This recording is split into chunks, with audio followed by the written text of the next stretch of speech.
Presented by That Time I Got Reincarnated in the Same World as an Anime Podcaster, this is Shonen Jumping the Gun, the show where we set our sights on the first chapter of a manga and decide if it's a misfire or a bullseye. Let's see how many rounds are in this magazine.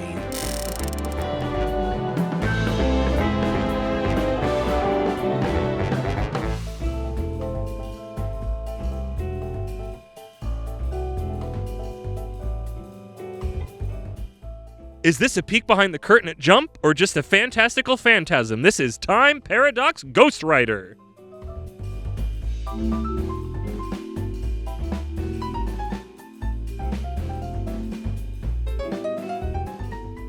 Welcome, everybody. I'm the manga editor that keeps this podcast from becoming too normal and for everybody, Moxie the Iin, here with my co-host, who I think could go back in the microwave to finish warming up. It's Isekai Sensei Sama Brad. Brad, how you doing?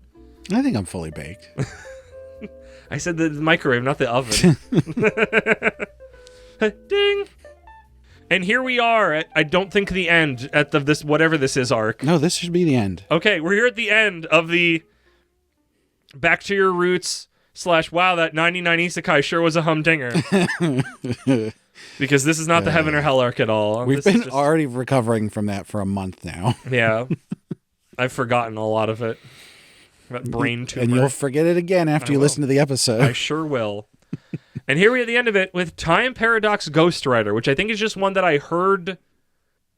Again, because a lot of this was hearsay, because I hadn't read these. So it was hearsay of like, this one's a stronger one of the ones that got axed down early. Yeah. I don't know how I feel entirely. I guess we'll get through that in the episode. It seems like we might have sort of conflicting opinions with the wider audience for a lot of these. I guess, I don't know. Like, that's the thing with all these. I mean, what? We're at the end of the... I'll save that for when we're done with this, because this is the wrap-up episode, technically. Shoot, how's that going to work? We'll figure it out. Oh, we'll figure it out then. I'm going to wrap this up. We're wrapping it up tonight, at least on recording, because otherwise I'll extra be done for. So, Time Paradox Ghostwriter was written by Kenji Ichima and arted by Tsunehiro Date for 14 chapters from August 2020 to October 2020. I think this is one of the shortest running series we've ever touched on. Jesus. I think even Nice Prison lived longer than this, didn't it? At least that was like 16. I think so. Reading the first chapter, I know I'm getting ahead of myself again, but reading the first chapter, this doesn't feel like it would be done in 14. I wonder if they piss someone off at unless Jump. it runs out of fuel. Like that was, spoiler alert. Part of it I'm reading this is that, I heard some good things, but it's also just like, from the first chapter, does it just run out of fuel?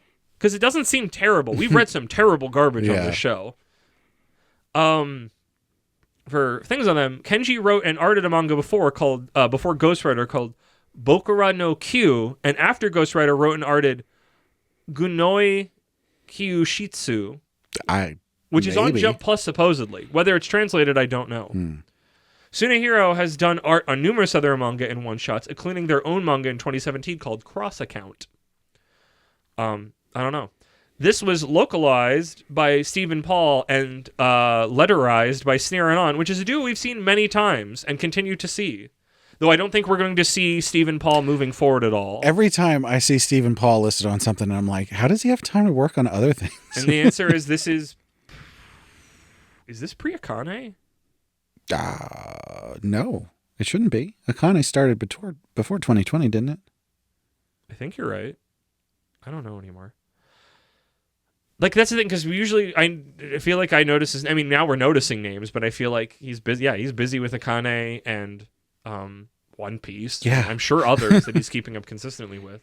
Do you think he gets paid more for One Piece than anything else? I hope so. Because he's literally like one of the guys who has like the nuclear football. Yeah. Like that is a probably limited to I can count on two hands, I would guess, the amount of people who have. He's been working on it forever. So yeah, but not the beginning. Not the beginning, always but like makes this thing is interesting. It's always interesting. Basically forever. The beginning of One Piece. I feel like it's like One Piece starts when the English localization stops being pirated and their R's and whatnot. But no, I don't need to list what they've done. We've talked about them so many times now. I'm sure That's we will continue to see Sneer And someday I will hopefully learn how to say his name properly. Definitely every time we come across someone we haven't talked about before, we need to list their credits. Correct. But this is a duo that we have seen multiple times. Yeah. And like I said, continue to see the one. And listener, if you haven't heard all of their credits, you should go back and listen to the previous episodes so that you can hear them. Yes. This is why when I start recognize them, and unless I've been trying to go, it's like, hey, we talked about them on these things specifically. Yeah. But yeah, without further ado, let's get to my patented Moxie's Mox Speed manga summary. A stormy night, a bolt of lightning, and ding! The metal melting microwave is done. But what could be inside? Every week from that day on, the microwave sitting in my apartment sped on an issue of Weekly Shonen Jump from 10 years in the future. I've left a note for myself. I think it'd be neat to see what was in Jump 10 years ago from either the point this came out or from now. I'd be very curious to see if anything... What? Nothing in the magazine now except One Piece was there a decade ago. Because Roboco is the second longest surviving thing. Yeah. Hunter x Hunter doesn't count. I don't care who anybody says that's still in the magazine. Hunter doesn't count for anything. Because technically when new chapters come out, they show up in the magazine, and technically it's been but it's not been consistently in a meaningful way. So you can't take breaks that long and still be in consideration. So I guess it works because the whole idea is he doesn't getting ahead of myself, he doesn't recognize anything there, which means at least in the next 10 years, One Piece is over. I guess what? Because this was in 2020, so by the year 2030, maybe. One Piece ended the week before that. Maybe. Dude, we have been in a flashback for so long, I forgot we were in Elbaf. I think we've been literally in it for the whole year. Like, no joke. And it's been a great flashback, but it's like, my sense of time... Hasn't that happened before? Yes. But this one's more important than that one. But even still, like... How can you have a series where you have multiple over 1 year of chapters flashbacks? You know what's really funny?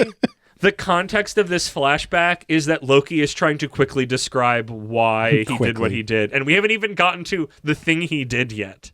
It's just really funny because it just sounds like he's fanboying. Not important. We're talking about this manga. Maybe Oda just wanted to write different manga. And he's like, I can fit a different manga inside this one. No, honestly, this is something I think he's been sitting on for, speaking of 10 years, over a decade. Mm-hmm. Like, I think he's like, I just need to get this out of my system. Like, this is important, a linchpin of the whole series. And it has been so far. Cool. Chapter 1, Jump Through Weekly Shonen Jump. On this spread page, we see our male protagonist and assuredly female protagonist. Or maybe antagonist. I don't know. The chapter ends before we figure that out. Then we get to the actual Shonen Jump first page. You know, the one with the quote made by no one in particular, a bunch of nondescript characters show up to help elucidate the point. Well, it's one of those, and this is about the difficulty of reaching out for your dreams, and the added difficulty that even after even trying to reach, to actually get them. Did you notice that when you were reading it? I think when I went back to write the summary, I was like, hey, this fourth page is the first page. Clearly somebody was like, put the melting microwave first, because that's more interesting than this. I mean, how do you feel? That happens from time to time. I'm going to take this side tangent. How do you feel about I feel like other manga do it, but Jump is really bad for it, where the first page is a quote about what's going on. Almost every single series. Without fail. Why is that? I don't know. It's not something that I've seen in things outside of Jump that often. I think I'm going to try almost every single thing in Jump. Like, obviously, I've noticed it because I'm putting it together, but I think this has now crystallized it, and I will always pay attention for that. Because my first page for these is always like, I write the words down, and that's my opening. But this, I couldn't really do that because it's an action. I'm like, this is different. We just recorded Fabricant 100, but for that one, which I wrote the summary, I very specifically was like, I'm not going to just copy down all the words from this. Yeah. Well, no, because I think it's before the story starts. It's your one easy get out of jail free card shot for the narrator to say whatever bullshit they need to tell you. And usually it's a tone setter, but sometimes there's some lore in there. I feel like I don't know if it's better or not when there's lore or not lore, but whatever. I don't know. I think it was just really interesting that I noticed it and it was like, this is the first page. You just made it the fourth page. I wonder if this was editor meddling. I do think that they're generally trying to like add in a feeling normally of whimsy or gravitas. It's usually the gravitas of like, this is the theme of at least what this first chapter will be about and why what we're doing is important.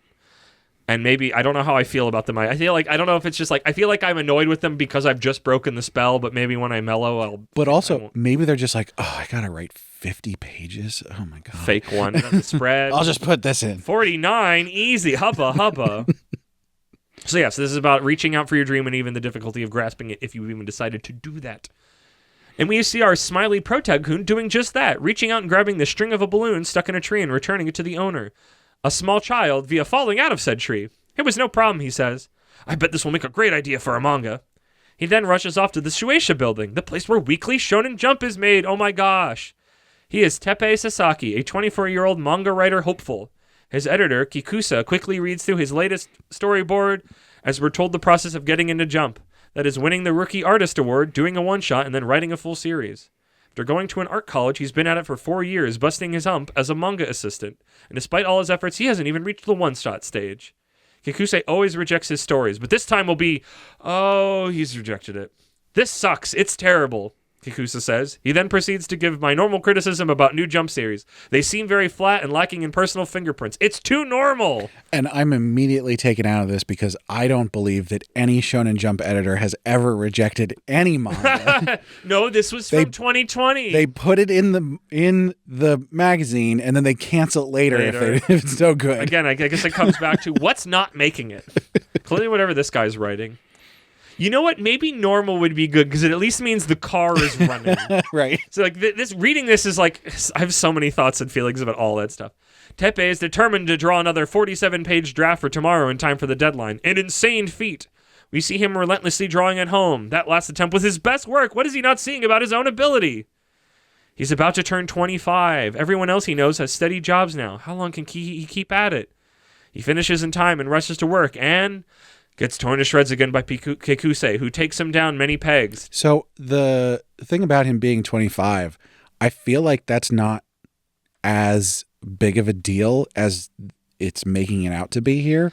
I think it's just because it's a big age milestone that he's been trying this for 5 years and has gotten nowhere. But like not that he's old, but it's like maybe it's not too late to pivot to something more stable. Yeah, I guess that makes sense. I think that's the idea. It's just like, my friends have gotten jobs and have stayed at those jobs for a while, and here's me still like barely scraping by, eating the base, like eating ramen packets, like. And I guess for a one shot, people get one shots earlier on in their career, but like the only actual young mangaka that I know of is the guy who does Kagurabachi, because I think he was 21 when that started. Wow. I feel like you need enough amount of like youth to have the vigor to be drawing weekly manga. Maybe bi-weekly. Maybe bi-weekly. Please Jump. You made, I know it wasn't directly you, but you made One Piece seasonal, which is a thing nobody ever thought would happen. You could have like twice as many series. Yeah. Don't do that. There'd be so many new manga. I'd hate that. We'd have to do a whole magazine worth at once. Blarg. Just do one episode. He's about to turn 25. He gets torn to shreds again. He takes the new thing that he's just slaved over on. He gets Teppei wants to make a manga everyone can enjoy. Who's everyone? If you make something for everybody, it'll be bland nothing for no one. If you just want to draw and get complimented for it, move back home to the boonies. That is a good point. He makes a point. Like, I like that he maybe goes a little too far of just like, I mean, because he makes my thing of like, have your fingerprints on. He's like, a cult following is better than this. And I'm like, A thunderstorm starts as he makes his way home, but he doesn't have enough money to even afford an umbrella. We get a montage of his coming up into the industry and struggles just to get where he is now, including a friend gifting him a robot. He's a robot from the future, and the future is in our hands. I think because he was like it wasn't clear. Did he win the award and then Teppei was the runner up, or was it just his friend giving him a robot? No, he won. Okay. He won. Yeah. Which is interesting because a bunch of the new series, I don't know about this last batch, but I've heard, I think on Shonen Flop, they've talked about this before, where a lot of the new series are from the runners up or like third place from those scraping from winning the rookie contest or whatever, and the winners didn't get their series in, which actually sort of fits this. I know. Maybe this is peek behind the curtain. We see Teppei put the robot on the microwave. But cut back to now, and he's... back then he put the robot in the microwave. Cut back to the now, and he's home wet and miserable. If I open my mouth and I quit comes out, that means I'm done. Just as he's about to finish saying I quit, a bolt of lightning strikes the house, specifically hitting the microwave robot stack. Well, now my fridge, microwave, and my little robo-buddy are all melted. I'm done for. But wait! The melted mess of a microwave dings. But how? And inside is an issue of Jump from the year 2030... And he doesn't recognize a single series in the magazine. There's no way this is real. Roboco should totally be running another. No. What is in the magazine now? Before I forget it, we actually talk about this actual manga amidst all these tangents because this is so juicy to just talk about Jump itself. What do you think's in the magazine now that could be running a decade from now? Or 5 years, even. I mean, yeah, you're right. Because there's nothing in the magazine from 5 years ago. Yeah, I don't think anything that's going right now is going to live that long. I think Ichi will. That's 5 years is a long time. Yeah. How many chapters did Bleach have? How many years was Bleach? 700. Yeah. I think Ichi could do that. I don't know if it's a successful right now, but I think Ichi's great. I think it's deserving of an anime as much as that word means anything. If there is something after the World Hater, then it could. In the same way that, like, Bleach kept going after each big thing that happened. I think he's still really in far the same away, way that Dragon Ball did. I guess you're right. Somebody bigger needs to happen. Hater. Naruto did that as well to some extent. One Piece sort of does that. I mean, the Laugh Tale is always the big One Piece thing, feels but more. like One each Piece arc, will always feel more contiguous because it always has had. It's had an end game since day one that it does actively feel like it's moving towards. It still ramps up from like island to island, or rather arc to arc. It goes up, but arcs don't feel as disconnected from everything else. They don't feel like a new. I mean, it's always a new idea, but again, it always feels like you're moving towards that point. So I would think for Ichi, World Hater would happen within 5 years. Yeah, true. I don't know. I want something I just think it'd be interesting. And I mean, I think Akane is probably not going to. I don't think Akane. I don't want Akane to go another 5 years. I love Akane. Yeah, but I don't think it has 5 more years of. Sakamoto Days is going to be over. Please. Kagurabachi probably can't go that much longer either. We never know though. Who knows? Yeah. The year 2030, you gotta. And hey, a new series called White Knight is starting. He gives it a look and it's amazing! And all his freaking out over the manga's amazingness, he wanders out of the house and back in and he can't find the jump. Was that just a hallucination? Did I just imagine that? If I just imagined it, I need to draw it. He rushes through the night to draw it all out. But thinking he's like, wait a minute, I have to pare this down to a one-shot. And he works tirelessly to get it done on time. He rushes into the office the next morning to present White Knight, despite not being allowed back in. You must read this, but Kikusa smacks it at his hands. Give up, you have no talent. Then the editor-in-chief politely steps in, and business polite chews Kikusa out for thinking he knows best. He then goes on to read Teppei's draft, enjoying his award winner from back in the day. The editor-in-chief stands in triumphant light. This is astounding. It should go directly and jump. Nothing like this has ever happened before. Did you make this? Yes, I made this. To get it put together, he went home and got his classmates to work on the series with him. But while he was away, his melted microwave was still spitting out future issues of Jump nonstop. Then we cut to somewhere completely different, and Ichan is mentioned. The new weekly Shonen Jump has been brought to them, along with some food. The food is left, but the magazine is quickly snatched up instead. This is 17-year-old Itsuki Aino. What is my White Knight doing in Shonen Jump? Teppei Sasaki, how dare you? To be continued. Literally to be continued panel. But not for too long. Only 13 more chapters. Only 13 more chapters.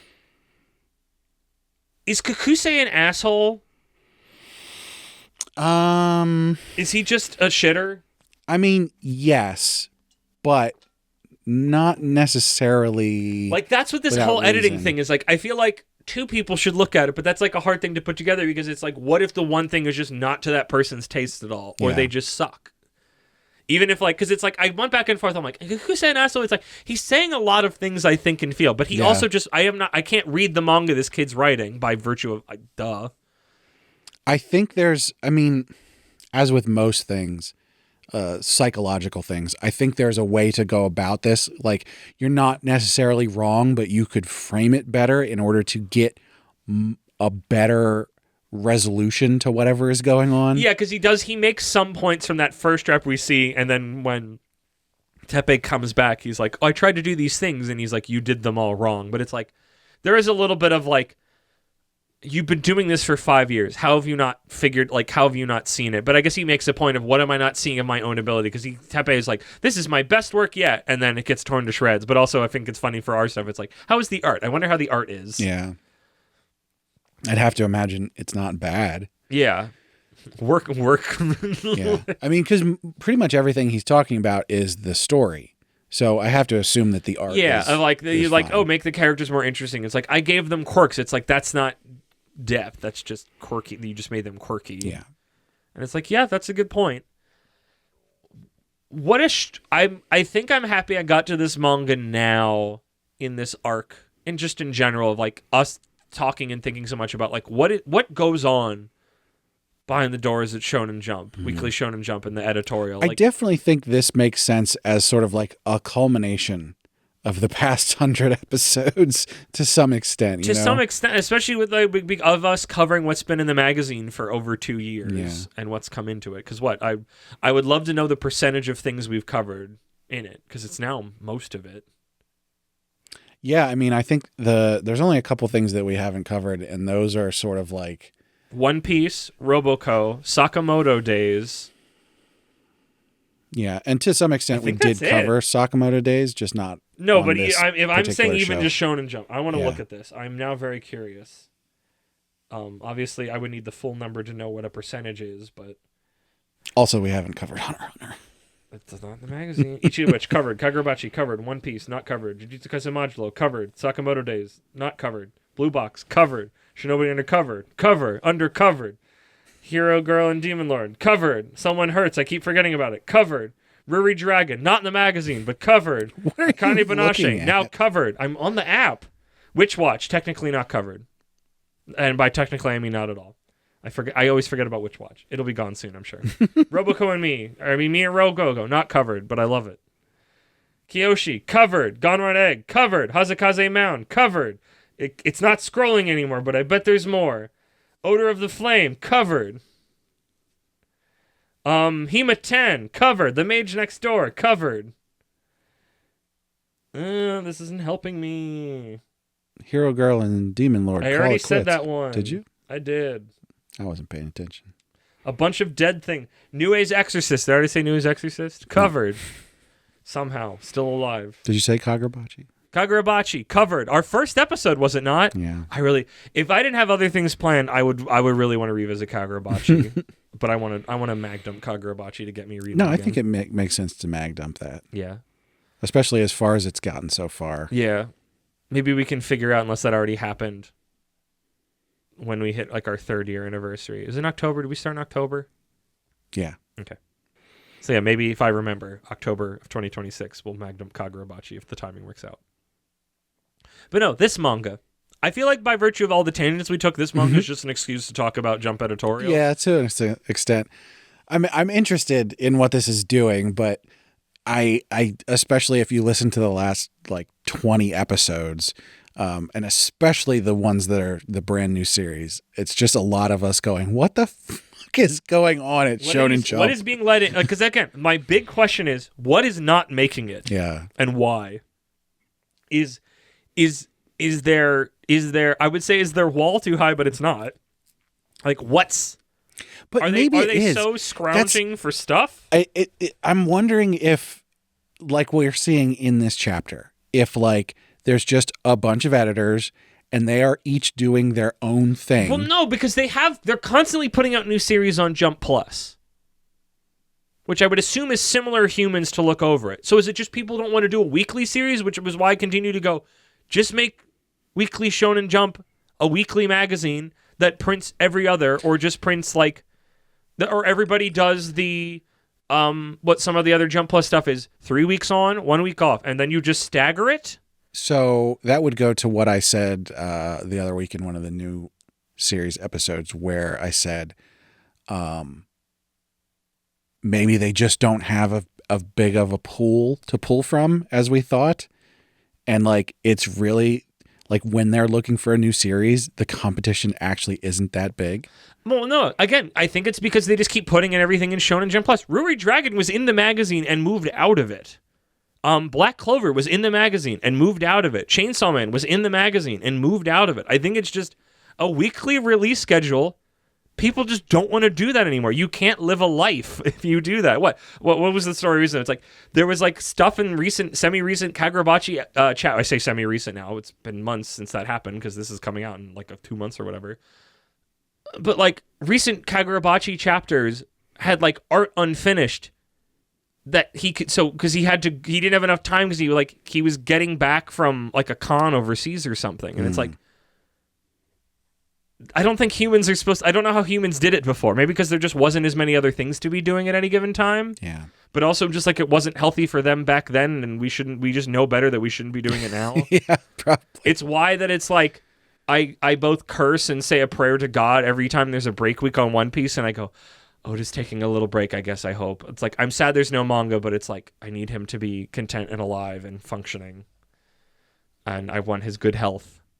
But yeah, I think everybody, I don't need all of this manga week by week. Like, let them take a break. Make it so it's not weekly. I imagine that they haven't done every other week. Like I said, if they had different series in each one, because then they'd be worried that people wouldn't buy. That's always the thing that I had is an A team and a B team would be found even if it was unintentional. I think there's a way that you could mix them up though, so that people could still have a break. That's why I said like a staggered like 3 week on, 1 week off, or maybe even a bigger break than that. I don't know, but just something to make it more livable. Because like that, I feel like that's what like I feel like it's like every other week. There's like I think it is every week. Like there's a new Shiba Inu Rooms chapter, or there's a new, I don't remember what's else on Jump Plus I'm reading right now. Astro Baby kind of did whatever it wanted then, and Spy Family too. But I think some of that's because of the anime.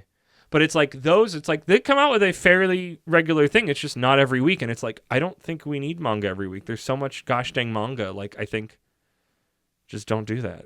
I guess you could make the magazine slightly smaller. And just, it's just every week is just like, here are the ones that are running this week. In order to, you would have it. You have a pool. Not every series would be in every single week. The magazine is every week, but the series in it are not every week consistently. It's maybe sometimes it's 2 in a row and then 2 off or something. I don't know. Somebody that is all that works under the hood could be better to put numbers together to make something livable. I love how much we're not talking about this series. This is where, I mean, we definitely should talk to somebody who knows what they're talking about. Yeah. Maybe B can help us out. B but might know more. Are there other magazines that are weekly that are like doing this? Maybe that's a future arc if we get an answer of ones that are running currently, to just grab 4 series out of them that we haven't looked at and go, what's up with these? Yeah. Or like if we could somehow get new ones. I don't know, but like maybe it's just because a part of me goes, oh, maybe it's just because we're in the West and Shonen Jump's the one that we know the most. But then I go, but the ones in Shonen Jump are the biggest ones on the planet. That's why they made it over here. So I just posited that question, but I know for a fact that there's other series that run weekly because I read a bunch of them on K-Manga. Well, there you go. I don't know what magazines those are in though. But yeah, those run every single week as well, and some of those are pretty ambitious. So I don't know. Well, also, are you getting them week by week, or is there a Japanese backlog that are coming? That's a good question. And the answer is, I don't know. Yeah, I don't have an answer to that. I know that I get them every week. Yeah. I think that implies a certain amount of weekliness to them, I guess. So, yeah, I don't know how any of it works. I'd be very curious to learn. But this manga in general, so I read this weeks ago trying to figure out if we were going to reload it or something else or not, which I guess has already been found out. Time is weird because this is the last one of the set, and we're doing funky things this one. And another one that you've already heard, I think, at this point. Right? Time's weird. That happened last week. Oh my goodness. For them. For us, it's sometime. For us, some of it happened, but some of it hasn't happened, which is very confusing. And some of this hasn't happened either. This is why I started the spreadsheet. The spreadsheet, we'd be dead without the spreadsheet. I wouldn't be able to do my dumb bullshit planning without the spreadsheet. But no, like, I don't know what to feel about this manga, because this manga is mostly just, as you've seen, a jumping board to talk about Jump. Yeah.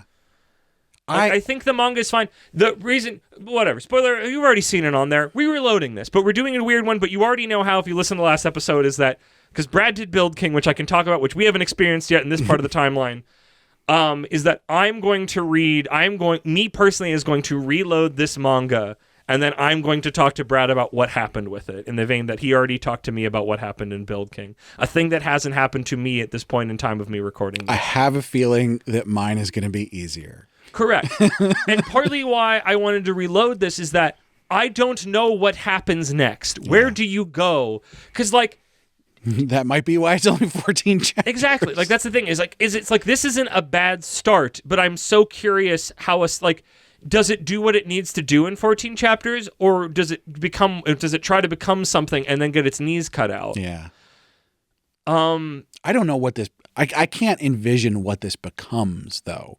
Like, that's what I'm... Like, that's my thing of, like... I mean, that's the thing we've used for reloading sometime is, what is this? If you came to me and said, here's Time Paradox Ghostwriter, this was written to be short, and I read this chapter, I'd be like, yeah, that makes sense. Because the setup is intriguing. Yeah. Like, I am very intrigued by the idea of he gets jumped in the future and he steals the idea, and then the person who wrote it, who's been working on it and won't submit it until later, has already written it and is like, what the fuck is my manga doing here with this guy's name? And, like, that's or interesting. At least the idea of it. Yeah. But, like, the idea that this would be, 40 or 50 chapters, and, like, it's supposed to be that short. Yeah. I would go, yes, that makes sense. The idea that this has is not a long-running thing. But then you go, oh, it's only 14 chapters? And it's like, why did they kill it? They could have just let it run its course, maybe right? It did. We don't know. But I don't know. If we didn't have other things we were doing, I wanted to pair this with something that didn't fit the arc at all, that came out recently, that I think I originally already said in the Discord we wouldn't cover because by the time I could fit it in somewhere, like, I wanted to keep reading. And admittedly, I'm behind on it. But started recently, I think it's on Jump Plus, called Kuramizawa's Folly, and it is about a mangaka who had, like, a big hit, and he has been trying to pitch other ones to the magazine. I don't think it's literally Jump here. And they don't quite hit. Just an allegory for it. But the idea is, like, he is somebody who was once great, but his style is now something that is not the hip new thing. But he still really believes in what he's writing. So it's maybe not bad, but they're just like, the kids don't want this anymore. So, but, like, one of the major things, and we've talked about this ages ago, it's like, he's writing sci-fi still out of a sort of Azuma Tezuka kind of style thing. And, like, that doesn't, that's not in. I think... But I need to finish the setup for it. So he's like, what do I do? He's like, he's still going to keep trying at it. And he has this, like, friend who's, like, going through it, this, like, lady friend who, like, he connects through, like, oh, this was a lot to her. So, like, they'll check in every now and then. So he wants to look successful to her. And on top of that, like, I think she's going through, I don't know if she's going through chemo or something, but she's keeping that secret from him. So every time she sees him, she's like, she's got the wig on and she's all dressed up. So she looks like, the height of money and doing well. And then he leaves and she's like, ugh. So then I don't remember the context of it because it's like months ago I read that first chapter. He, like, bumps into a dude who is just sketching manga, and his sketches look a lot like, his art style looks a lot like, this guy's art style looks like his art style. And it's somebody who grew up with those manga and loves them. And he's just this dude who works in a factory. Like, he can't read or write very well, but he can draw. Like, he just sort of trained himself from, like, oh, I'd get it from the library where you couldn't keep it, so I'd have to draw the manga out so I could keep it, essentially. So his art's incredible, and he has really cool ideas, but he's like a nobody, essentially. He works in a factory. So he's like, hey, I have enough money. Why don't you live on my estate and ghostwrite my new series? Because when he takes the pages that guy's working on after cleaning them up a little bit to the editor's like, yo, we got to print this. This is incredible. So it's this, like, thing of this great mangaka is now having his series ghostwritten by this, like, unknown nobody, and the sort of, like, social situation of that. Because that guy's not just, like, he's not like a villainous drumming his fingers like, aha, I'm ghostwriting now. I've fooled you all. Because there's times where he's like, dude, you've locked yourself in there for, like, hours at a time without eating. Like, I need you to take a break. Like, I don't want you to work yourself ragged. Please eat something. And the guy's like, no, I have to do this. Like, this is what I want to be doing. And there's times where the original author guy's like, let me help. Like, let me draw the back. Like, I still want to make manga. Let me help you, essentially. And I'm just really like, that's one similar to this where I'm like, I have no fucking clue where this story is going to go, but I'm so compelled. That one I'm more compelled by than Ghostwriter. But I'm still just like, what happens next? How does this end? Does the cat get out of the bag? Like, what are we doing?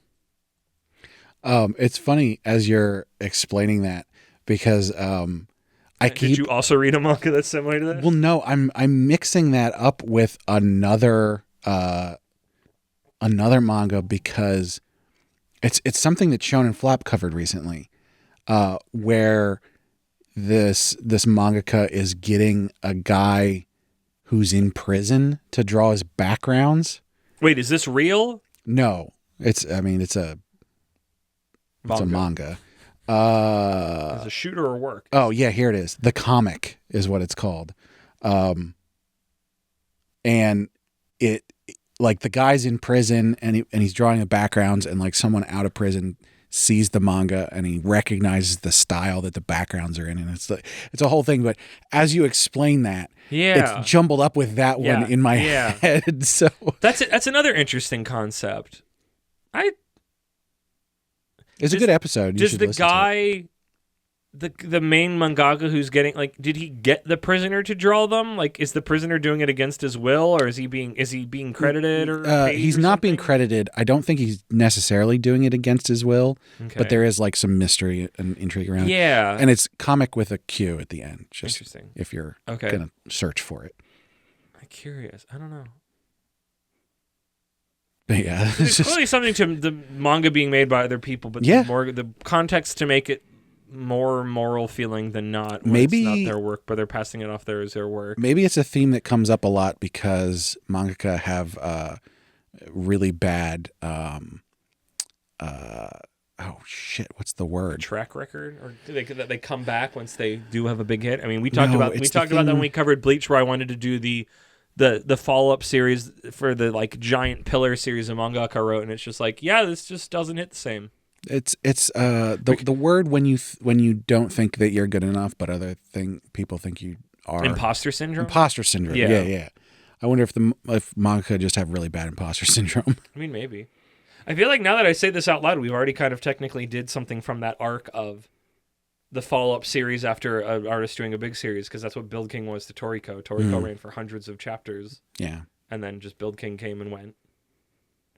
So Build King that we already covered, Samurai, Cyber, 6, whatever the heck the Naruto guy did, and then Burn the Witch that Tite Kubo did, and then whatever Toriyama did after Dragon Ball, and One Piece isn't over yet, so I can't use that. Another One Piece is gonna end, and Oda is just gonna be. He's just gonna turn into. He's gonna sail off into the sunset. Good for him. Oh wait, you can't sail into the sunset from Japan. He's got enough money; he can do that. What's another big series? It's the Land of the Rising Sun. Gotcha. What's another big pillar series? Why am I blanking super hard? Jujutsu Kaisen. Fucking Gege just went crazy. No, Gege was crazy to start with. Modulo. He's not trying. He's just forced to write it with a paycheck.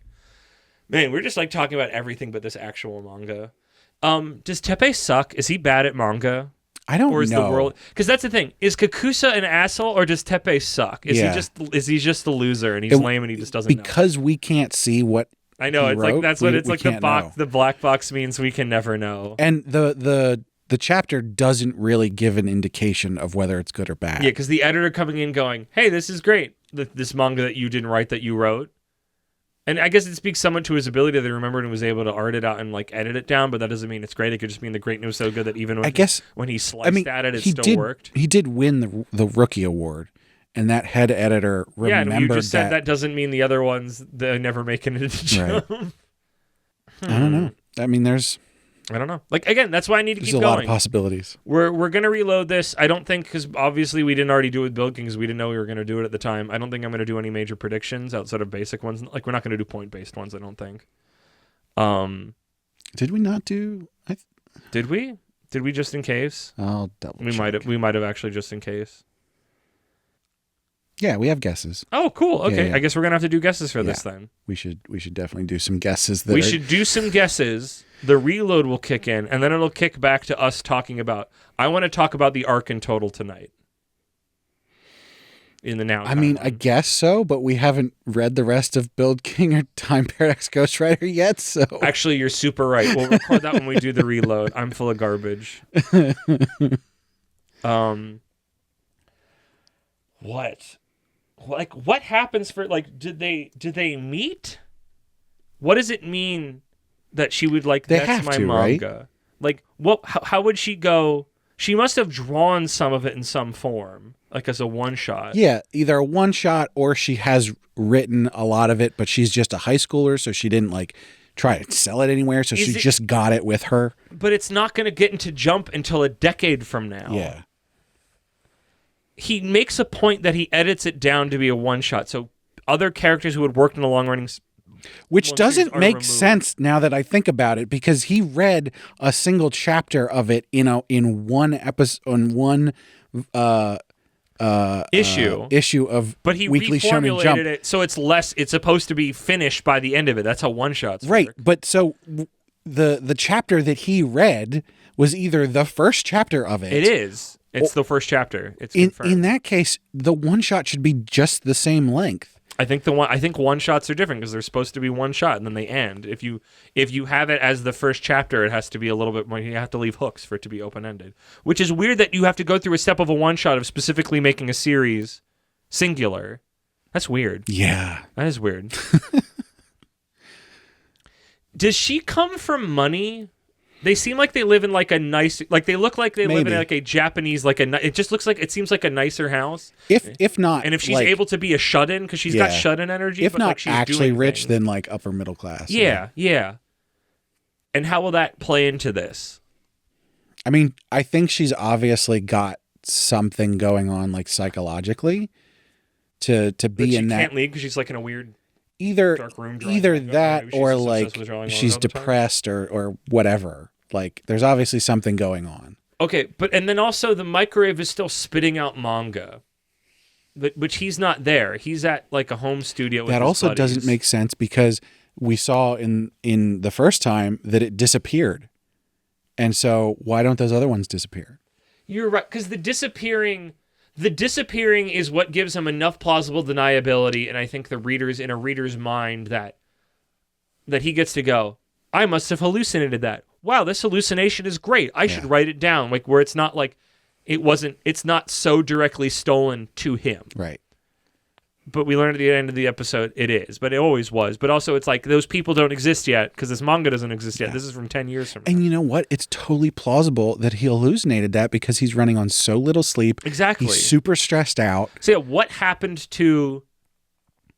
Is it just going to be a bullshit like Stephen King's You Get One? Is that a Stephen King thing? I don't know what you're referring to. Ooh, this is such a weird Everybody game. Gets one. Tell him, Peter. This is such a weird game of mental telephone, and then where I have it then from. But I think he's talking about terrible. Fuck, what's his name? Who's the guy that made like Heavy Rain and Detroit Become Human? David Cage. Yeah, terrible game designer and terrible human David Cage. I think he was citing. Fuck, what was the name I just said before that? My brain is turning into a sieve more than usual. Stephen King. Yeah. I don't remember if it was him or if it was Hitchcock I think maybe it was Hitchcock. It was the descriptor of like, you get to have one thing in your work that just doesn't make any sense and has no connection. Like, that is the ultimate just sort of supernaturally red herring that you never play back on. And you get one. Like, in any particular... In a work. Narrative. Yeah. That's just an infinite hole of intrigue that if everything else is built well, your readers or whatever can fill in the gap because everything else connects together. And then they'll talk about that one particular thing for decades exactly, to come. Exactly. Like the one unexplainable thing. Yeah. And like maybe that one's, I don't know if like, I mean, obviously I don't think the author writing this knows about that and wrote with that concept in, but like that's the thing. It's like, I feel like there's an earlier version of this where he keeps that first volume, but I think it makes him seem more like a guy down on his luck getting a boon instead of a man's. Like, this is not a what was it called? Yesterday, where that guy goes back in time and he writes all the Beatles songs. He doesn't go back in time. He somehow, or he's in a different timeline. He's in a different timeline where the Beatles Yeah, it didn't happen, but he gets their albums from the different timeline. Okay. And so then he passes them off as his own. Except then he also meets, I think, John Lennon at the end, who's like an old man at that point. Weird. And I think John Lennon seems to know that what he's doing or something like. Weird. It's an interesting movie. Strange. No, but like that's what it gets the vibe of, and I do feel like there's an earlier draft where the manga sticks around because obviously we see that it's still spitting them out. So it's like, well, wouldn't they just disappear? How are they piling up? But also that shot might be abstract. Maybe they only disappear once you've read the whole thing. But he only read the first chapter. He only read the first series of the 12 or something in there. Okay. Because he makes maybe. a point. I don't know if that he reads wasn't entirely clear. I'm assuming White Knight's at the start of the manga. He reads it because he doesn't talk about it because they're all new to him. But he reads White Knight. That might just be the one that stuck out. I guess. Because but even in the future, they're all shit. He's so... Also, just what a lame name for a manga of White Knight. There's plenty that are good. But just what a lame name. But he is just so wowed by it that he puts it down and he literally shouts from his balcony how incredible it is. And when he goes back inside to find it, he can't find it. White Knight. Do do do do do. White Knight. Do do do do do. White Knight. No. Do do do do. Alcohol. White Knight. I don't know this one. Okay. I know is it the Black Knight? Black Knight 2000? It's Be the Black Knight. I think it's White Light. Oh, okay. Is the actual song. It makes slightly more sense. Do you know the Black Knight 2000 pinball cabinet that sings at you? And he's like, "Give me your money." Okay. I'll play it for you after this. And then maybe if somebody says something, I'll put it in the chat then when this comes out in 1 billion years. It's only 2 months. I need to write down prediction. That's like 1 billion years to me. I'll have finished my show and then gone and come back from a cruise by then. That's like 50 lifetimes from now. What are my guesses for this gosh dang manga? Let me stop getting distracted. It is difficult. It's because that's my thing. That's why I want to read more, because it's like they meet and then what? What power does she have? What would it mean if they met and talked about it? How does she feel? Like, what does it mean? Like, what does it mean if they formed up and went, "That's my manga," and then what? She stops him and the manga ends? He fights against it and he's kind of a shitter? Like, who am I rooting for? I don't even know what I want to happen. I want Kakusa. I want to know if he's bad, and not in like a moral way, in like an artistic way. And I want to know if Kakusa's an asshole. Okay. Which would you prefer? Would you prefer that he's a jerk and like he finds out and then is like, "I'm just gonna keep writing it anyway"? Or would you prefer that he finds out and he's like, "Oh, I'll stop writing this"? But he's not. But then the manga stops. Like, that's the problem. And I guess it does because it's only 14 chapters. Like, that's the thing. It's like, I don't know what happens in a way that makes the story not just stop. Okay, flip a coin and pick one. I want him to be I think he's going to be an asshole about it. I think he's going to learn it somehow. I think she's going to try to call him or send a letter, or she's going to try to chop the and he's going to die. He's going to go, "I'm going to make this," but he's going to feel slightly paranoid about it. Okay. So you'll say he's an asshole, and I'll do the opposite. Yeah. Where he's a good guy. Do you think he goes back to the house and sees the other things? Because he's only read one chapter, and he's clearly working on it, and more is showing up. So I feel like he has to go back to the apartment and see those. Does something happen to it? Does it get axed early? Does it get axed early even though it's really good? Like, maybe it shits the bed? Because he's... Because it's also not the manga of the future anymore, because it's a different timeline. The one in the future is U19, and he needs to figure out how to make it last longer. Because he has to go back and read chapter 2 because he doesn't know what happens next. Is it just that the start is really strong and then he doesn't know what happens next and he fumbles the bag? Do you want to do your... Do you have a strong feeling if he goes back to his apartment and gets more or not? I think he's definitely going to do that. Then I think he's not going to do that by virtue of trying to make some sort of stakes here that we can butt heads on. Okay, so we're just going to go completely opposites for this one. I don't know. Like I said, the thoughts and feelings. My thoughts and feelings are, I don't know what fucking can happen next in this manga in a way that's compelling. Yeah. What does it mean that he keeps writing? Is he just successful now? What power does she have to stop him? Even if she can't stop him, what would that mean? Like, there's no, I'm not finding any thread that's compelling outside of the shortness of it. And it's like, well, White Knight got axed, but it's like everybody who's read it says it's the most incredible thing. Why would it get axed? Like, or does it that because he's writing it, it changes the future ones that are coming out change? Like, but this is from a timeline where White Knight didn't come out in 2020. It came out in 2030. Like, I'm going to... But none of those are compelling. It's just sort of like, what about this? What about that? What the fuck? I'm going to put this out there. What the fuck? Feel free to refuse this, Okay. but I think this would be a fun thing to do. Because this is so short, I think for the reload, we should check out the final chapter. I'll just read all of it. I was going to say, chapters. if you want to read the whole thing, I think that would make sense. It's 13 chapters. It's so short. I don't even know the next time we can record. I can knock that out. And so, normally we do these guesses and it's like, does this happen within the first volume? But this is so short and so strange. Let's also put a guess in here. How do we think it ends? I don't know what happens in chapter 2. I can't find any thread that moves forward with this story that makes any like meaningfulness, because like this first chapter is not bad. It's well put together, well enough. Like I'm intrigued. I just don't know any path forward. I am going to guess that the end of the series is White Knight that he is putting out gets canceled. Do you think that was the plan, or do you only think that like, okay, here's my big question.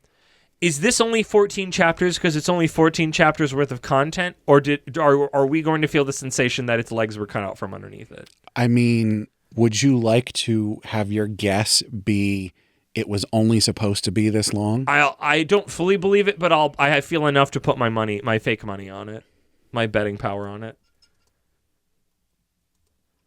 Because like I said, like we've had other things we reloaded where we go, what is this series? But in this one, I'm like, I don't know what happens next. What does it mean? Like, do we skip ahead in time? Because, like, that's the thing. It's like the main point of conflict. She tries to stop him. He does get stopped. And then what? The manga's over. Yeah. That's not 13 chapters. That's 2 pages. Yeah. So he has to not stop. So is it the idea that he's a jerk? You could maybe stretch that out for 3 chapters, but there's no way you can get an additional. Do we learn 10 why her chapters out of situation is like, is it that it's more bad that he's quote unquote stolen it from her without stealing it from her? Like if he has a change of heart, he just stops. And then I think that's the problem. Is like, if he stops, the manga stops because there's nothing to do then. Mm-hmm. And it's not like a deity being fully like gave him like this thing. It's just like a weird like, oh my gosh, because the robot. I like the robot. Future robot. The future robots. I like that as the idea of like why manga from like. Is it he's secretly the one that wrote it in the future and it's a pen name? But that's the first chapter in that one, so I don't know. Like, I mean, it's got to be a different timeline. One because Piece will be as in of that. right now, White Knight One is Piece will be coming in the out. 3030, the 2030 Shonen Jump. They're not going to put it out again in 10 years, right? Yeah. So he's changed the future already. He's changed the future. Like that's the problem. Is it's like the quantum future. You've changed it by observing it. If he gets another one, is the chapter 2 the follow-up? Would it just not be there because he already published White Knight, or it'll be something else? And then, but if he doesn't get that, how does he know what happens next? He just keeps writing one-shots from different popular series in the future. He's just speeding. He's a trendsetter because he just takes what's going to be in Jump in a decade and then writes it this decade. Yeah. He just speeds up the timeline. Well, we're gonna find out. Brad, I don't know. We're gonna find out. I've never been in this particular flavor. What happens next? Because, like I said, it's not like a. Because so many, I guess you said, no many times we go, what is this series shaped like? You know, we can pick at story ideas and shapes, but a lot of the times we're just like, this first chapter didn't feel indicative of what the series is. I think this chapter is indicative. I just don't fucking know where the story goes at all. I have no, like, as a someone who writes a bunch of these stories, as somebody who has written his own stories, like, I don't know. Every path I go down doesn't make any sense to me and is not compelling. So clearly, I'm hoping there's some middle ground that threads the needle in a way that I haven't considered yet. Because I think her Whatever's Folly is very compelling. You know what's funny? I'm pretty sure I listened to the Shonen Flop episode about Time Paradox Ghostwriter. You just didn't remember? Well, I'm looking at now. It might have been one of the first episodes I listened to because it's from 2020. Yo, wow, they were pretty part and parcel. Yeah. Episode 13. Unlucky 13. But I don't remember a single thing There you go. from it. So, yeah. So you will be able to talk to our future selves where I tell Brad what happened in the entirety of the 14 chapters of Ghostwriter Paradox Time Ghost. Yeah, those are words. Something like that. And then our future selves talk about this arc that is called that has now been renamed and rethemed to Back to Our Roots arc, parentheses, boy, that 99 isekai sure was a humdinger, wasn't it? It's funny because I think this episode is going to be far and away the longest episode, but it's like 75% not about this manga. Yeah. It was more jumping off points to talk about other things. And maybe that's what it'll be. Maybe this is just a more like, here's behind the scenes about how stuff gets through Shonen Jump, but I don't know how much more there is to talk about. But I really hope there's some know. real stuff in there. I hope so. I hope there's more of that. I hope we spend more time with the editors, I guess. I don't know. Like, character-wise, like, this is a manga where I'm just so uninterested in the characters as human emotional things to relate to, and they are just sort of pieces in a bigger machine. You could probably story spend machine. 5 or 6 chapters waiting for the girl to get to him in sort of going through the process of what it actually looks like to get in Shonen Jump. And getting assistance. How much will they hand wave it or not hand wave it? Is this a secret extension of the Kraftwerk's arc? Because it's the secret arc of manga about making manga of this, that Kuragawara's Folly, Bakugami or whatever the fuck that we're not covering because totally the writer's a shitter. A fourth thing. Did we do our thoughts and feelings yet? I said, I kind of said it. If you want to say them, I honestly can't pick. I don't know. I am just my thoughts and feelings are question mark, question mark, question mark. I'm going to go with a solid good. And that's like, I want to say on the upper end of good. I think the art in this is pretty good. Yeah. I think there's the possibility of an intriguing story here, which we didn't get enough of to know for sure. Yep. So there's a big question mark there. Good with parentheses. I could drop this like a hot fucking potato the second I reach chapter 2. As far as feelings, I think I'm also decidedly in good. Like, I want to know what happens. I don't necessarily care to read about it, but I'm looking forward to you telling me what happens. I'm excited to tell you too. And to that end, in the vein that I was excited that you were going to tell me what happens in Build King. Yeah. To that end, I would say I probably wouldn't buy this. I don't want to buy this, but I need to know. I would sit and read I would leaf through it at the library. Probably this is very you could much. Probably read the whole thing in one sitting at the library. Yeah, that either or not the library, the bookstore. This is not a library. Way. This is probably not physically in America. But if it was, I'd read it in the bookstore, or at least I'd leaf through it and go, "What the fuck?" I'd page it. Like this is definitely I page forward and go, "What's happening?" After reading the first one. But yeah, talk to our future, past, future selves. We've created our own time paradox here. This is a time paradox. You're right. This is a fission mailed situation. Doodle doodle doodle. Doodle doodle doodle. We're back. If you listened to last episode, you understand we've done this new thing called Akimbo Reload, or I'll change my mind the next time we do it. I don't know. Where one of us read one of the series we wanted to reload, the other one read the other. Brad read Build King. He read all of Build King, and I read all of Time Paradox Ghostwriter. All 14 chapters of it, I believe. They were short. Yeah, it was short. It felt like forever, though. So I did not take as fastidious notes that Brad did, because also just like a bunch of bullshit happens that doesn't matter. It's a good thing I took notes. I didn't remember what happened. Exactly. I had to like re-remember some of the notes I wrote down. So some of my memory might bubble up as we're talking. So chapter 2 instantly walks back the whole I'm plagiarizing thing, because supposedly from what I looked up, Japanese audiences fucking hated that. They don't like it. The whole thing at the end is that there's this girl and she's like, I'm gonna go get him. Yes. So first off, he has to spend a lot of time after he's gotten, because he's gone back to his home area to talk to his buddies to put together this thing. And there was a whole bunch that built up from the microwave, like, right? Yes. Yeah. So when he's back, he sees them and he's like, oh, fuck, I can't do this. But then he's like, well, wait a minute. These kept showing up. So clearly me writing this now doesn't happen in that timeline, because if I wrote this now, it would have stopped, right? So that's his idea, is that he's now in a different timeline than that one. They have diverged. So he's getting these manga from a different timeline. So even though I'm plagiarizing and I've stolen this and that's really bad, actually, maybe I'm actually doing a good because I'm bringing this incredible manga to this timeline because now that this timeline won't get it because I've done this, I'm doing a service. But also, I'm plagiarizing and I feel kind of icky about it. So that, like, he spends a lot of time in pages going over this concept and like being worried about it, but also like giving reasons why it's kind of okay, but also like, oh, and there's just a lot of time where he goes, ooh, I don't want to do this anymore. And it's just not interesting or fun. So he goes in, he's back, he's come home, he's seeing all these other things. He goes into Jump to be like, here's the one shot and all this. And he's putting his team together because like the one shot did so well. Oh my gosh, Brad, the best one shot they've ever had. Even though it's like the 2010s or the 2020s, the mailroom they've never gotten more mail, even for any at all, especially a one shot. Like, oh my gosh, everybody loves White Knight. Like what an interesting original name. Also, like we barely ever get to see what's in White Knight. It's not important. But who should be there when he's going there? It's that girl, but he doesn't know her, but we know her. And when she says her name, we're like, oh my gosh. And he's also like, oh my gosh, she's the one that wrote White Knight in that other timeline in the future.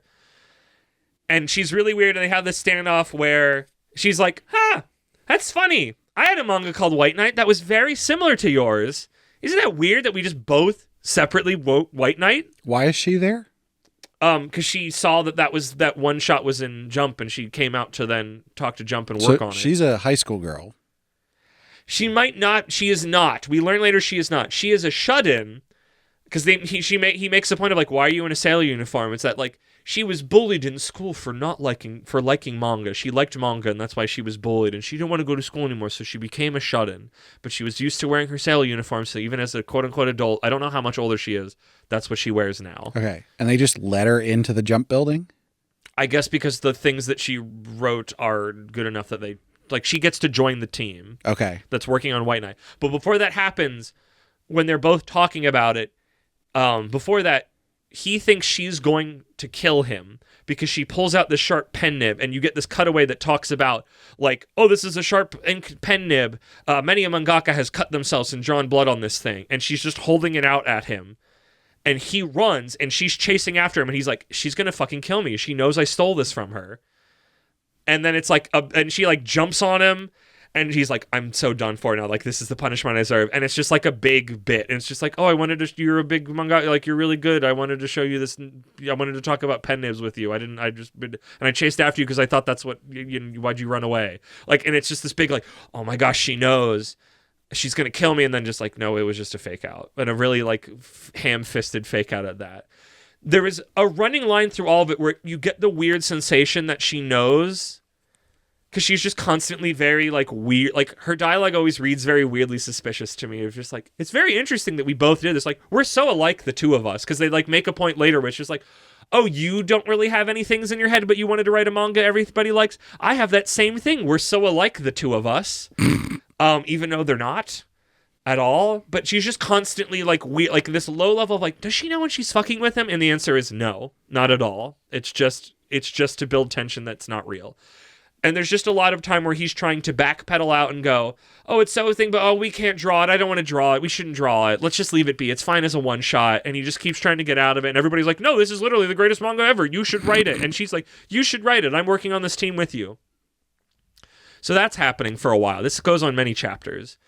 And then I really should have like wrote down my notes are auditory. I recorded them halfway through. So he's like trying to get out of it. And then all of a sudden, because he's like, okay, I've written ahead, because I'm getting these Jump chapters, these Jump magazines. It's really funny that he never thinks to look at any other series in the magazine. It's just White Knight. And then all of a sudden, it's like, oh fuck, this issue of it says it's like chapter 45 in White Knight. Jump says, oh no, this is the last chapter. The mangaka passed away. And he's like, fuck, what am I supposed to do now? The manga's ended, but I have to keep going because I have to keep this ruse up. So he just goes, okay, I've got some wiggle room. I'll start thinking about what happens next and start writing. And wouldn't you know, the editor's just like, hi, we have these conversations every week, but I don't ever have to give you feedback because what you write on your first draft is always perfect. But then all of a sudden, I noticed this last chapter, chapter 46, feels different. It's still really good, but it feels off, like it's not working. So it just like instantly shows that like he's not good at this. But also it sometimes can't decide if he's good or not. So while this is going on, the girl is talking about that she has her own series that she is now working on. I don't remember the name of it. Not important. You never get to really meaningfully see anything in there. They go like, oh, and this person showing up and doing this thing means meaningful, but because you never actually learn about it, none of it is important or matters. So once he's like, fuck, they're gonna figure this out, and she's talking about working on her own thing, and it's just like, well, I guess she's still, regardless of what happens in any timeline, she's always gonna make a great manga, and he's kind of worried about this. And then a bunch of like, oh fuck, this manga needs to have stakes again bullshit happens. And the microwave starts talking to him that essentially just goes, hey bud, you have to write a manga that bests her manga or else she dies. Why? Don't know. We're not telling you. I'm being very mysterious about this. Also, here are some lotto numbers so you can make a lot of money so you can do this. What the fuck? But also, he specifically doesn't play the lotto. He sees that they're winning tickets then afterwards, but he specifically doesn't play it because he doesn't want to do that. And he's just like, I want to just try my best with this. And they constantly do things where he's like, okay, I'm going to take this. I've written this to chapter. And then all of a sudden he goes, no, I can't take this in yet. It's not good enough. Because now he has to go, I need to make this the best thing it can be. So he's like rewriting the chapter and forcing all of his assistants to do it again on the fly multiple times per release to the last minute. Because he's like, I just need to make it better. I need to draw it better. I need to put it together better. But because he can just do that instantly, I guess. But it's never quite enough. And this builds, and then you kind of cut to her viewpoint, and you kind of cut forward in the future of like, oh, her manga is such a success, but like over time, it's like she doesn't go and talk to her editor in person. Like she becomes a shut-in again, and she puts all of her energy just into writing the manga, and that's all she does. She doesn't leave her room. It's just all she does. She's just every fiber of being is towards making this manga. So if you don't write a manga that's better than hers, she will be too good at her job. And will die. But it's the idea, it's kind of the idea that she will overwork herself to death, but also when he asks the mystical force and voice talking to him through the microwave, they're like, yes, but no. Because it's like, he's like constantly trying. I think he gets to reset then. I don't remember. This is me. There's like a bunch of time bullshit happens, but I'm going to get to like the main thing of the way the manga ends that I hated. Would be almost cool. Again, they build thing where it's like, this would be cool in a series that this was what it was actually building to, and not everything felt like from chapter one that the mangaka didn't know what they wanted to do with this. And I'm curious how much of that was the backlash or how much they just didn't know. Because this feels like, honestly, this is the bigger thing of all this is that, I'm going to save that for later. I have a thing about one-shots in Shonen Jump later. Okay. And you're like, oh, obviously she's just going to overwork herself to death, but they make a point like, it's like, even if you try to get her to get a break somehow, it doesn't work. Like, the only way is that you have to make a series better, and that somehow makes her stop. So he's just trying over and over again, and wouldn't it's she not try working. harder if someone's better than her? Yes, exactly. And also, he's not better than her. Right. We've been shown consistently he can't do it. Even though sometimes he can make things that are better, and everybody, all the side characters that you don't really get time to meet, fawn over him. It's never actually great, seemingly. It's like, where are you pulling this talent from? You haven't practiced or trained. So finally, the weird robot voice in the future gives him this ultimatum of like, hi, I can do this last little thing for you I didn't tell you about before, where I can stop time for everybody but you, and you can write the greatest like you can write a better version of every White Knight moving mangaka's forward. dream. Exactly.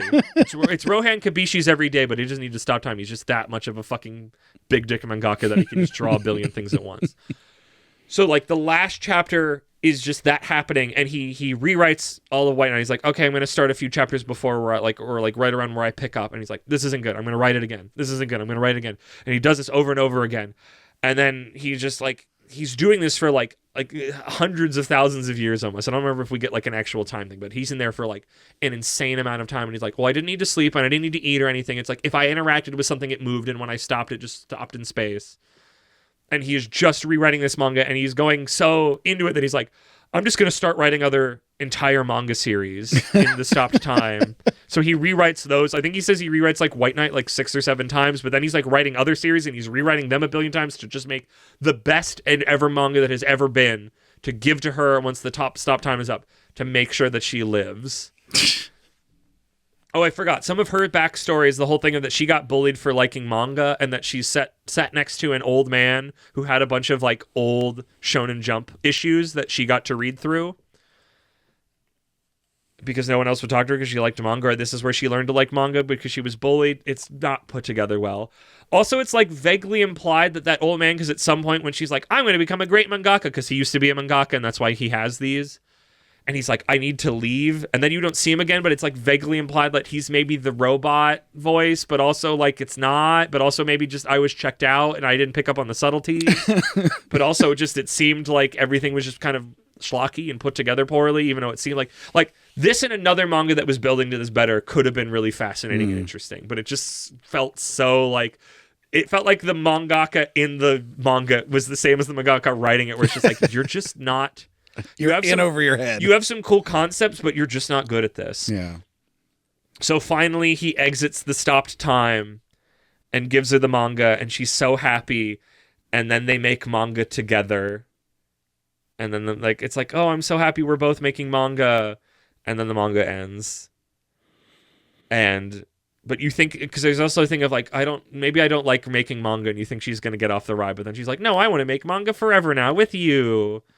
And they just make more manga, even though he's written manga that are supposedly incredible.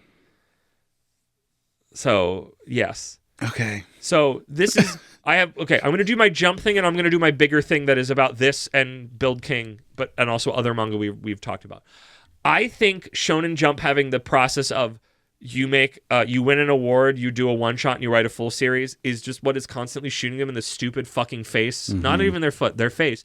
Is that when you write a one-shot, you're writing for something to end. You know what you have to do in Shonen Jump? Never fucking end. Yeah. So you're literally making people go through a process where they stop, and they make the story stop. And that's why so many of these first chapters we read seem like they catch the mail truck instantly and don't know where to go, because you're making all the people who come through here not right for that. Yeah. You're not scoring them on longevity. They should have to write 3 chapters, and that's the way you get in. Like, I know that's like 150 some pages, but it's like, that is so much like, I think one-shots are interesting. I think that's a way to see a storytelling thing, but like, for Jump so specifically, it's like, we want mangas that do not stop. You need to check people's ability to do longevity. That's probably why because it's like the first chapters are always so poorly paced. Because they're one-shots. Yeah. There's edited one-shots. One of the things I think we had in the chapter we write is he goes, oh, I need to edit this so it's a one-shot. I need to take out other superfluous characters that become important later on. And it's like, you're actively hamstringing the longevity of the series that you have to then go back and fix. Like, that's why it's like, other people are writing these great manga. Why aren't they in Jump? And I think it's like, that's part of, like, besides the whole weekly thing, it's like, because the way that you have to get in is to write a bullshit version of your own manga and then get picked. And it's like, that's stupid. And that leads me in very well to my bigger thing about what makes a manga good or bad, or any story. And the specific point of a neat idea does not make a manga good if you can't execute on it. Anybody who gives this series flowers because the concept is neat, I disagree with you. Because when anybody can come up with a cool idea, to take it to fruition in a way that is meaningful is what makes a story good or an idea good, a work good. I have so many fucking ideas all the time for things that I write. The fact that I do not write them and put them together past that doesn't mean that this would be a good story. It's only a good story if somebody goes in and makes a good story out of that seed. And this is a manga where it never actually feels like it knows what to do with this concept, even though it's a neat concept, but anybody can have a cool idea. I do not give that as praise or flowers to the person, the mangaka or whoever's writing the work, to them. They fumbled the ball. The fact that it was a neat idea does not give them any leeway with me. You have to not even land the plane. You have to fucking drive the plane in the first place. You can't just go, this plane's pretty neat though. I'm going to crash it into things and it's never going to take off, or it's going to kind of and smash into things for the rest of the series. It's the plane from good. Grand Theft Auto 3. There you go. You get the dodo, is it? Yeah. Where it's like, you can sort of fly it if you are very, very careful with it. Yes. But for the most part, it doesn't go off the ground. I continue to, and I need to catch up on it because I haven't. It's somehow, I think it's just because I need a time where I'm like, I'm going to sit down and catch up on it because I like it. And I'm thinking about it so much. Is that like Kurizuma's Folly that's coming out recently on Jump Plus or whatever? Like, that is a thing where it's like, this is about making manga in a situation that's kind of messed up where this guy is passing off his stuff as this other guy's. But it seems like in a way that the author has planned for it and is moving forward for it. And I don't know the timelines that of like, would he have known more what he was doing if he didn't get the backlash? And the answer I still say is no. He's constantly fumbling things. He's not building it up. It's so much of the manga itself that they're writing in it you just don't see, so it gets to be this perfect little black box of like, oh, it's amazing, trust me. And obviously it's like, well, if you could write an amazing manga inside another manga, you would just write that manga. Right. Like this is the, what is it, like, I was thinking about Rohan earlier in JoJo. Like, what does he write? His like popular series? It's like Pale Boy or something. It's like something boy. And everybody thinks it's the most amazing thing, but we never see it. Mm-hmm. But like also like that is one piece of a larger work that is JoJo.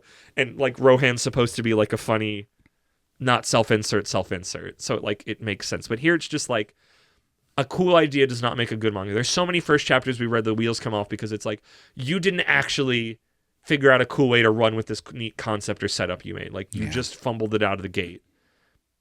A cool, like that. I don't think that makes it a good manga. Like the idea of like, I always think about like, we've never read Red Hood, and maybe I will one day just so I can tell people to shut the fuck up, where it's like, oh, we're going to fight the author now. That was the way that he ended the series. And I'm like, I don't think that's interesting. Because if you're just kind of flailing and doing that, it's like, that's not good storytelling. That's you flailing and going meta all of a sudden. And that's why it's like, wow, the meta pop. That's cool. He's going meta all of a sudden. And it's like, he wasn't planning on that. That was him scrabbling it knowing he was getting canceled. Yeah. That's not cool or interesting. That's flailing. That's not a story. That's put together by an artist that knows what they're doing. That's why Oda's gonna fucking die. But yeah, that's a lot of words. Brad, I talked a lot. Do you have any questions for me that I can try to remember other things that I forgot? I'm going to take back what I said. I don't regret reading Build King. That was so much more interesting. Yours was longer. There's just so much time spent where him agonizing over like, I want to get out of this. And it's like, this isn't interesting. No, it's exactly what you said. It's from the first chapter, it seemed like there was something really interesting there. And I want to get the ending more right. Continue speaking. The fact that, I don't know if he had to change it immediately or if he sort of rolled into changing the original concept, but like obviously did not go where it was planned to go. So... Yes, I'm re-looking at the pages and getting frustrated all over again. So it's him bringing such an amazing manga to her, because they're two of a kind, is like, oh, you wrote the greatest series ever. I feel a weight taken off my shoulders. Now I can get back to it, which is the love of drawing, which is not a thing that they've ever talked about in the series. Yeah, and what's bullshit is that? Also the editor, even though I know he's supposed to be the like, the kind of jaded one, he's right. You can't write a manga for everybody. That's not how good stories work. Yeah. Like the fact that they just come around and go, no, it's good that we wrote a thing that was for everybody. Like that's not real. Yeah. That's not art. That's not a thing. Because there are things where because fucking I exist, and if you write something that's too crowd pleasing, and that means it's too generic, which means I won't fucking like it. Yeah. Yeah, I mean, I was thinking like, I just hate that it comes back on its own points that it's made. I think it's bullshit. There's things that, we would recommend for everybody, the Spy Family, Frieren kind of stuff. Yeah. But even then, those aren't for everybody. They have things in it that could draw other people in more and push other people out. And that's just the gonna hit name of the everybody game. The same way. No. Yeah. Yeah, there are series that are more, well, they appreciate, but there's no series that's like, I wrote a manga for everybody, and it's stated as such an altruistic, amazing, this is my dream, and it's like, shut up, shut the fuck up. I don't know. Brad, any closing thoughts when we get to our predictions? Did we even have predictions for this one? We do. Okay, good. I don't remember them. Mostly just disappointment. You got the better one. Apparently. This one was such... I'm not going to disagree with that. Frustrating on such a bigger level, because every time it goes like, okay, it just constantly feels like it's spinning its wheels and putting up dumble of like the author going, oh, what about this? What about the lotto numbers? And he talks and she's going to die. I need to make new stakes because the old stakes are we've been doing old stakes for like 6 chapters and it's boring. I didn't say this in the last episode, but thinking about it now, the fact that I was angry at the ending of Build King, at least the one that I got because I didn't read the epilogue, meant that there was something there for me to be angry about not getting more. I was very happy it ended, but the way it ended was like, again, and the concepts in it in a different manga handled better, like could have been good, but it was just like, you haven't earned any of these points. This is really stupid all of a sudden. Like, it's just not, it's unearned and not well put together. So yeah, I would say for disappointment, I'm glad we reloaded both of these. I feel like we've learned something here. Yeah. What were our predictions? So my first guess was he's a good guy, and yours is the opposite. He's an asshole. He's nothing. We both were wrong. How do you do that? He's just such a bland nothing. How do we have the opposite guesses and they're both wrong? He's constantly pushing forward, but he's also nervous and paranoid about everything he's doing at every single moment. Like, he's just such a nothing. Apparently our second guesses were also opposites. Okay. Mine is he reads the rest of the issues, and yours is he doesn't read any more. So you won that one. You get a point for that one. Okay. He read all of them and he freaked out when he couldn't get any more. Yeah. But I love he's like, okay, everything, the pieces are moving. I should be able to keep it going. And the editor is just I just love the editor just like, well, yeah, these are normally so short because I normally have no notes for you. It's always perfect. But now with this, but like that's like a setup scene for that. And then you get to this, like, this one seems off. I don't know how. It's still good, but it's off. And it's just like so instantly he is sussed out. It's dumb. I'm going to get a second point because my last guess is the White Knight gets canceled. You're getting half a point. Oh. You get half a point. Because it doesn't get canceled through in the timeline we're in, it never gets canceled. But in the other timeline, it stops. And I don't know if I'd call that canceled. Okay. Will Hunter x Hunter be called canceled when that guy passes away? No. It will be over. That's a philosophical question we'll save for another time. Exactly. When that happens. Your last guess is Wait, another one? This whole series was only supposed to be 14 chapters. No. They spin wheels for like half of it, and then that like you got to make a better manga, bro, or else she dies. But like that's such a like unclear goal. Yeah. That trying to work towards it, and also just him going, I'll redraw it again. It's like that's all he can really do is go, I'll redraw it again. I'll redraw it again. And then he has to stop time so he can do it a number of times. It's very do retry in that way. He has one skill, which is I'll draw it again. And somehow he gets better just by doing it, even though the best way to get better at things is to, learn and experience life and not just sit in your room where nothing's moving. I think maybe he looks at books while he's in the stop time, but obviously he can't talk to people. So just a complete disappointment. Like what a huck to a piece of shit. I mean, I used it last episode, but disappointed. Yeah, no, honestly, it's frustrating and just so. Blech. So I get a point and a half. You get a point and a half. I get no points. No points for you. I mean, no points. It's very fitting. No points. Worst manga and no bitches. Well, at least for this one, short. I don't got any hoes. I think we can say Shonen Flop got it right. Did they cover this one? Yeah. Okay, I guess that makes sense. Yeah, and Build King. This Time Paradox Ghostwriter is worse than Build King because Build King has some like actual like intentional good bits in it from what you've described. Because I didn't hate the first chapter. Yeah, Build King just was like, Build King definitely a flop. Not as bad as you'd expect. I'm spitting on this thing's grave. Not good, but not as just to jump ahead a little bit. I'm spinning on this grave. Like I'm just so your feelings. Reading through this was a slog. My feelings is I'm spitting on its grave. Getting through it. It was 14 chapters, and it was just such a frustrating like. Come on! I'm rotating my hand in that sort of come on motion. I think that's fair. Move along, like just oh my gosh, do something interesting. Like you're building tension, but it doesn't go anywhere because like what does it mean if he gets found out? Yeah. I don't know. They never think about that because they don't do it. I'm not going to argue with that assessment. I would like to know if you think objectively there's any merit to this existing. I think it's bad to even worse because I think it's just like you like being able to see it. I think it's interesting in that regard. Like, it's not 100% clown shoes, but it's, like, really fucking close to 100%. So I would say bad to even worse, if not. So, like, for Build King, I would say... Some people like it. This was one that I thought I heard people say good things about. Clearly, I wasn't paying attention. I would say for Build King, I wouldn't recommend anyone read it, but mostly because if you read it, you will want more of what it was trying to do, and you're never going to get that. If you want to read a Clown Shoes Trash Fire, I think this is worth reading if you know to like buzz through some sections. Like if you know you're going into gawk at like this is how to not write a story. Okay. To see a mangaka just so struggle to figure out how to make conflict that means anything, and then also just goes back on its own morals about what it's about, and just have such a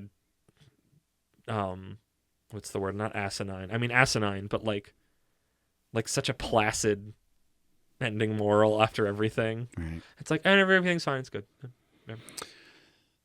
What a downer to end on. What a downer to end this arc. What was it? Didn't you say you thought you saw Time Paradox Ghostwriter in the bookstore, but it was something else? What was that? What was that manga we were talking about? There was a manga that you were like, I saw that at the bookstore. I thought that was Hakutaka. It was Haikyuu. It was Haikyuu. Okay, that's what because I remember we talked about it on the Discord. I'm like, I feel like that needs to go somewhere, even though this will be like 2 weeks, 3, 4 weeks after that. Whatever. But yeah, no. Obviously, we didn't read more of all the other ones because that's not how our show works for the most part. I mean, I read more of that isekai. This was bad. You did. Oh, God. I have to compare. Oh, wait, we're at the end. Yep. I have to stack them. I got to look at the list. I don't even remember. It's been so long. I mean, I don't think there's an argument. That isekai is the worst thing we have ever covered on here. It's the worst thing that we've covered. Which was the point. Time Paradox Ghostwriter is food. I just don't. It's not a thing that's fun to eat, but there's an experience with it. No, it's that stuff that makes you pump your stomach out. Charcoal? Ipecac? Ipecac. Syrup of Ipecac. I would call Time Paradox Ghostwriter. It's like, that's an experience. It's not a good one, but there's something in. I mean, that's technically not a cleanse. Food then. Exactly. It's supposed to be consumed. Okay, so yeah. But the whole point is to unconsume it. Exactly. It's now been deconsume? It's been jettisoned from my brain. Mori King. Yeah, I'm looking at the list so I can remember. So yeah, you're the 99's at the bottom. Fuck, it always does this when I open it here. I need to look at all of it. Can I? That is all of it. No, it always. Oh, it started at 99? Yeah. Oh, there you go. So yeah, so yours, Saren, you should. I mean, technically, Mori King's 98. Yes. I didn't fix that yet. I don't know how you're doing that. Mori King, Fabricant 100, Build King, Time Paradox Ghostwriter. I think Mori King wins. Well, Fabricant 100 wins. Fabricant 100, Mori King, Build King. A lot of kings. We could have had a king arc, Brad. Stay tuned for a stupid arc. It's the secret king arc the whole time. Secret king arc.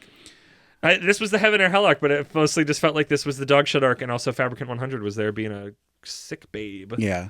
So yeah, so from the bottom to the top, Saren Yushono, Fukushu, Hanazawa, whatever the fuck, the 99, and then Time Paradox Ghostwriter, and then Build King, and then Mori King, and then Fabricant 100. I think we're agreed. I don't think we're ever going to have one that is so clear for both of us. Yeah. Like, there was no moment where I'm like, and I was like, no. It's so easy. Yeah. Weird. So, Heaven and Hell arc, bullshit blazing arc, where things were either bullshit or blazing, but I think it's also this more entire bullshit. This entire arc was like in the way that somebody can shit in a bag and put it on our front stoop. That's what this arc was. But I feel like more than anything, I got to revisit Fabricant 100, and that meant a lot to me. I would say we had, we'll say, 2 clear bullshit. One that was more in the middle with Build King, and then 2 that were like actually good.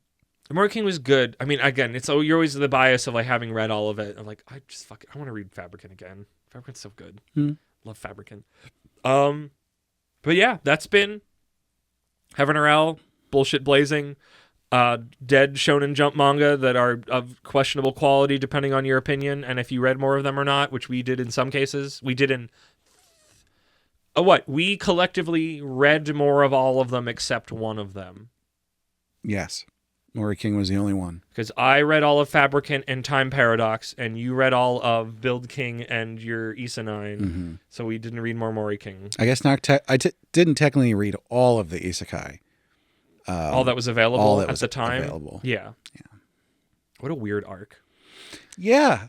Strap yourselves in, folks. This next arc. It's going to get weirder. I'm very excited for it. It's a gimmick arc. They're all gimmick arcs, but like, I want to say something more. It's very nostalgic to me. If you're around my age and watched anime growing up, that might help you tell things. I think I've already said this is an arc that I wish part of me really just wants to do all of them, but because of the gimmick and the way that it is, I have to tell you what it is when we get there. But let me tell you right away. I'm excited. But we're going to take a short break before that for JoJo January. Fuck you, it's JoJo January, and it's happening because I've already written the script for JoJo Part 2. Manga Piece Theater is coming back again. Did we remember that Space Cobra was a Manga Piece Theater? I think. Okay, because I remembered looking over the list. I'm like, oh yeah, we did Manga Piece Theater that. So yes, JoJo January. Space Cobra, one of the best Manga Piece theaters. That was in a really my good one. opinion. Yes. It had We're getting better. A lot of work into that one. You did. Hopefully this one will be less work for you because you're working on other things. The JoJo... I mean, it's also short because it's 20 I say it's like the 20 JoJo pages. ones, except we only did one. But now we're doing another one. Are somewhat easier. Yes. But they're fun acting ones. Yeah.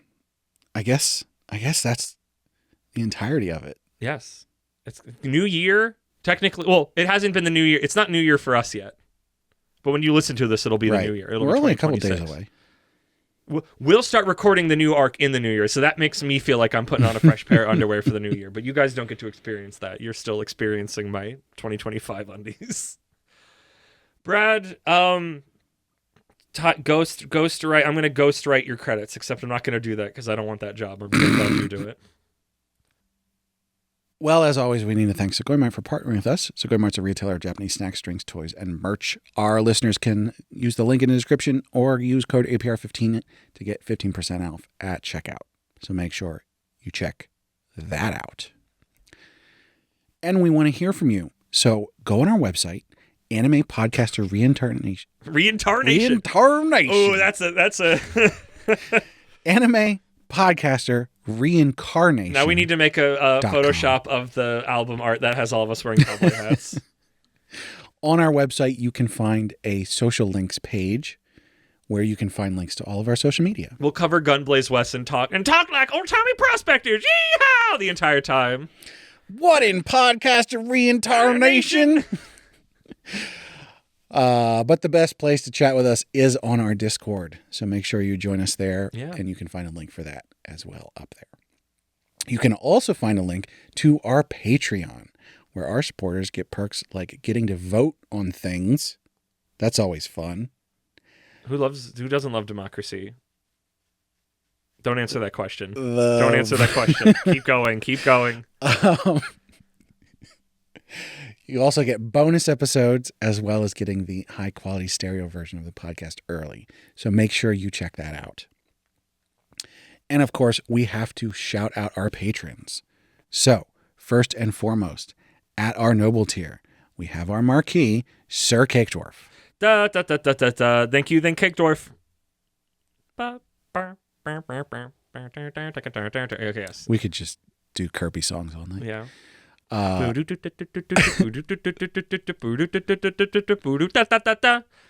Shoot, I lost it. I knew it came in.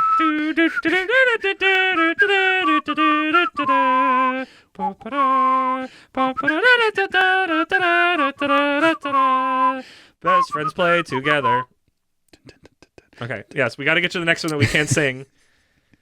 But it still has been giving us. If we had time in between these recordings, we would have. I'm sure we would have gotten another banger from them. Yeah. But also at our noble tier, we have our Count Imaginary Numeral, and his song is Umineko no Naku Kori ni Episode 2, Dead of the Grave. You've already heard us sing it last time. Yeah, I'm not doing that bit again. But if you keep sending us stuff, we'll keep listening and I'll dawdle along with it. And last but not least, at our commoner tier, we have Last Man on Earth, Rena, and Laura Carroll. So thank you so much to all of our patrons. Thank you, patrons. Thank you, Brad, for reading the credits. As always, thank you, everybody, for listening. Make sure you listen to all the podcasts on our feed. And Brad, I'm just like dying. I need to give some tiny last little hint for what we're covering next. I mean, outside of JoJo January, obviously. And I just have the simple phrase of, who will Italian or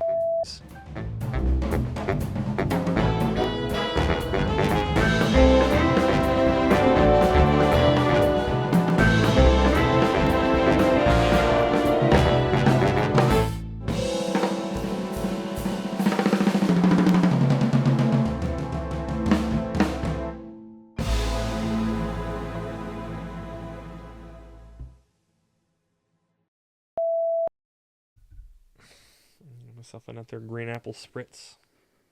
Does this thing go bad? Probably like 2 years ago. Full of sugar. How bad could it be? Yeah. Ages 4 and up. Oh, wait. April 2027. I'm fine. Nice. Look at me. The coughing means it's working. Ring up to the Shonen Jump editors. It's time for time. It's time for time. Do you think the double time is good or bad? I don't know. I'm gonna try the line I was gonna do. So yeah. Time keeps on slipping, slipping, slipping into the future. How bad could it be? But it's like I'm just like waiting for it to be told like, oh yeah, we can't work on this. This is like a weird model that we think is bad. But it's like it's working. How bad could it be? I don't know. How bad could it be? It's just working naturally. Is that one slur? Yeah. How bad could it possibly be? I need to listen to Unholy again because we've been doing a song at Zumba that is not that song, but it just overlays on it. So I just sort of quietly sing it to myself while we're doing certain moves. Unholy.